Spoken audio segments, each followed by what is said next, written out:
Welcome to my channel. In today's video, I'll show you how to reset only the system settings on your Android phone without deleting apps, files, or accounts.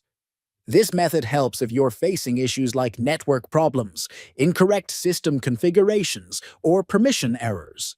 First, open the Settings app on your Android device.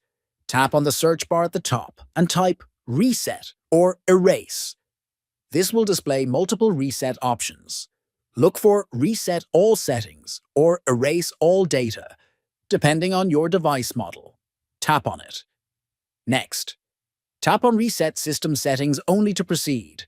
You'll see a confirm that this will reset system settings. Click it.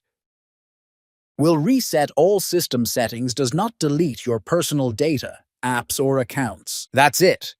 Your system settings are now reset without affecting your personal data.